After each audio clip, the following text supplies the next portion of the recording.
são 7, né, até agora. O Raul Gustavo, se andar...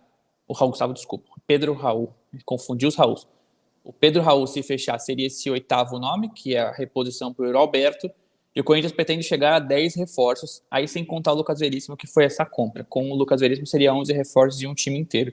E aí faltaria esse meia, que é o Augusto Melo, na entrevista de domingo para o Benjamin Bach na CNN, falou que é um meia de chegada. O que seria isso? É aquele meia que pode ser o armador, mas que também pode jogar pelos lados do campo.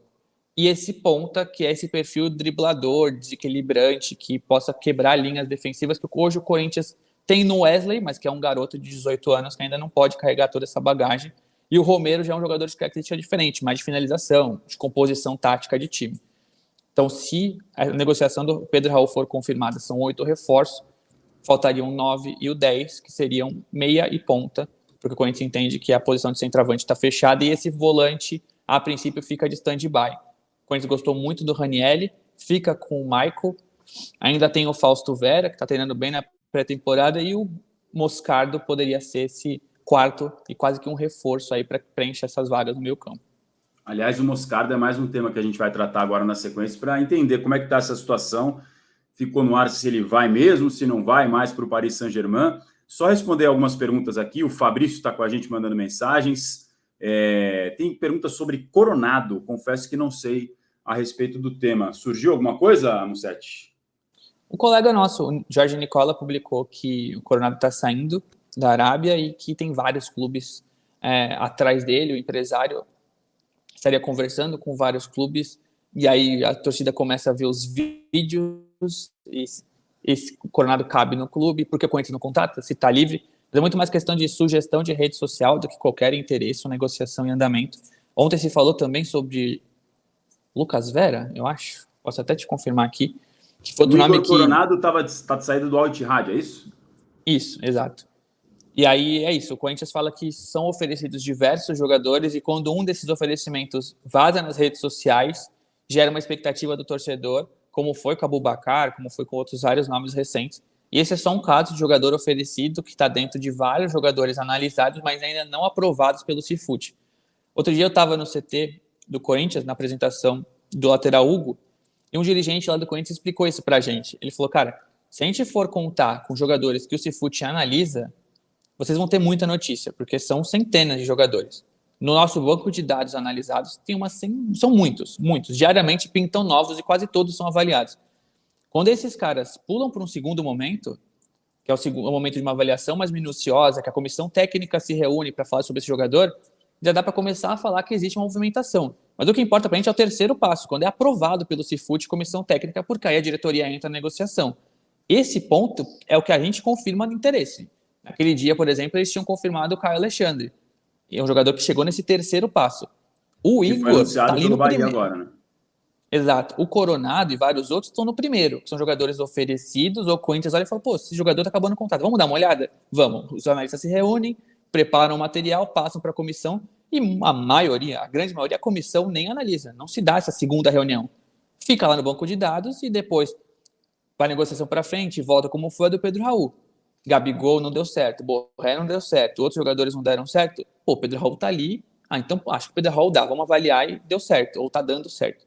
Então assim, são vários jogadores. E os empresários e várias pessoas estão interessadas nisso tudo e os nomes acabam vazando de alguma forma. Foi o que aconteceu, por exemplo, esse exemplo é interessante. O zagueiro Adriano Martins, Novo Horizontino. Se publicou que o Corinthians tinha interesse, que poderia até ter tido um pré-acordo, que estava em final de contrato no Novo Horizontino.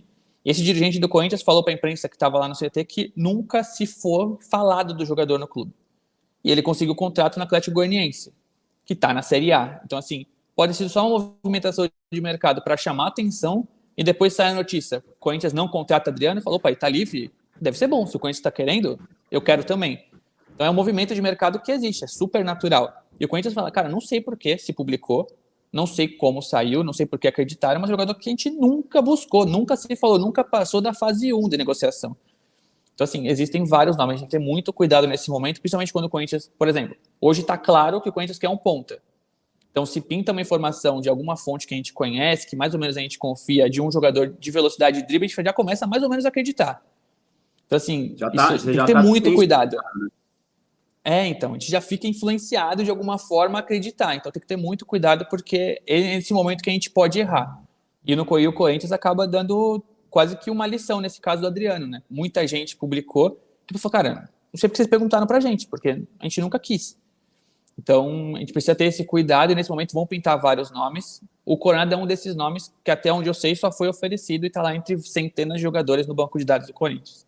E é o nosso desafio também, como jornalistas, conseguir tratar cada nome com o seu estágio devido e seu status, né? Se é oferecido, se é uma sondagem, se é uma consulta, se é uma negociação, se é uma proposta oficial, se é uma conversa já avançada e se é um acordo fechado, se é um anúncio. São vários estágios e várias possibilidades exato. e vários status nessa janela de mercado da bola. Mais de 600 aparelhos conectados com a gente. Primeira meta de likes, 250 likes, está tranquilo, não estou exigindo muito de vocês. Nos ajudem e votem também na enquete, tá? Qual foi a melhor contratação do Corinthians até agora? Rodrigo Garro para mais de 50%, Félix Torres com um pouco mais de 30%, Ranieri na terceira posição com um pouco menos, na verdade, de 10%. E outro qual, comente no chat, você pode mandar, se você acha que foi o Veríssimo, o Palácios ou alguma outra das possibilidades do Timão. Tem uma galera chegando agora.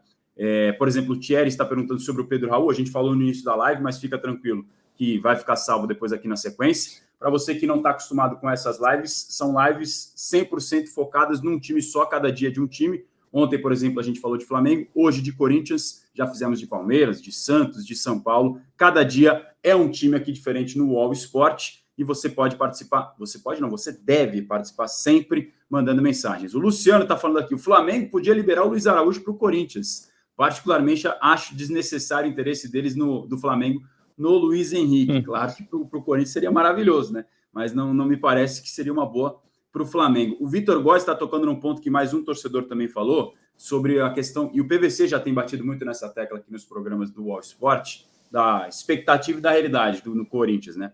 Ele diz assim, já está claro que o papo de, entre aspas, acabou a farra, que foi dito pelo Rubão, diretor de futebol, em relação a Flamengo e Palmeiras, era balela. Um dia Gabigol, no outro Pedro Raul. A expectativa e a realidade que foram criadas desde que o Corinthians publicamente e oficialmente se disse interessado no Gabigol, Musetti.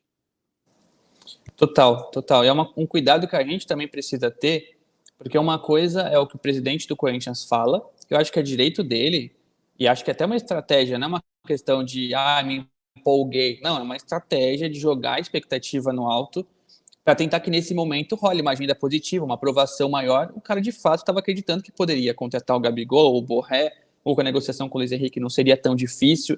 Talvez não estivesse esperando que o Bahia vencesse a concorrência do Corinthians, mas o Bahia com o Grupo City vem super forte, com dinheiro à disposição. Então, o Augusto, não é que ele... A minha visão como setorista do Corinthians hoje, não é que o Augusto faz de propósito, é que o Augusto de fato acredita, e essa questão de alinhar com a realidade é difícil. Eu entendi que nas últimas aparições do Augusto, inclusive nessa entrevista para a CNN no domingo, o discurso já foi mais polido.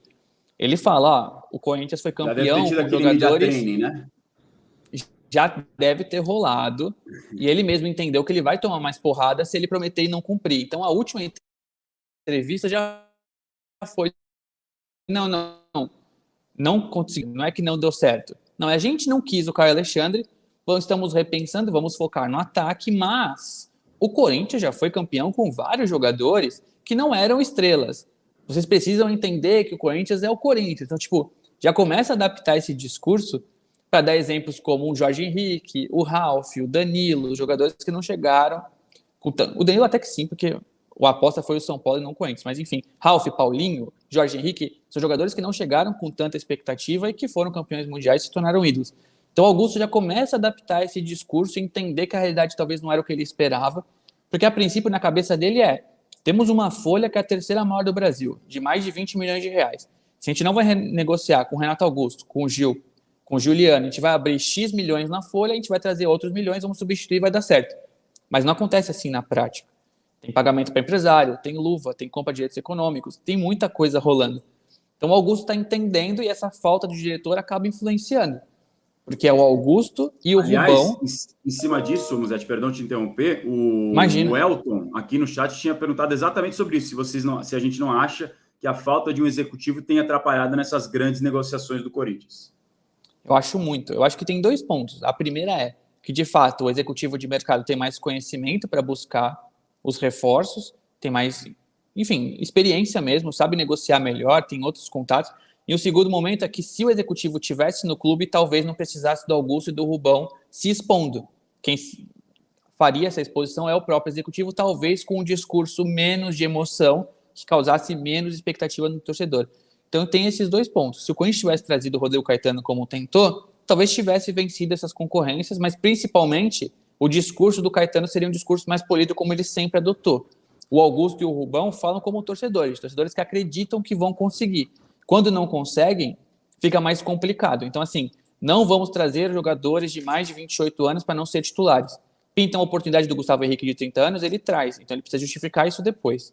Vamos trazer um centroavante para brigar por Alberto. Estamos perto do Rafael Borré, como ele falou no CT do Corinthians a semana passada. E aí vem o Pedro Raul, que não é o jogador que vai cativar a torcida no primeiro momento, ele vai ter que ir adequando esse discurso e depois ele e o Rubão explicarem que o Corinthians está montando elenco, que o Mano Menezes aprovou, o Mano Menezes pode ajudar nesse discurso, mas é uma questão, sim, clara de expectativa versus realidade, que nesse momento está pendendo até mais para a expectativa. O torcedor começa, a gente acompanha a rede social, a se incomodar cada vez mais com o noticiário, porque a sequência é Gustavo Henrique, Mateuzinho e Pedro Raul. Jogadores que, na visão do Corinthians, são interessantes, mas que para o torcedor não geram toda essa expectativa no começo de temporada.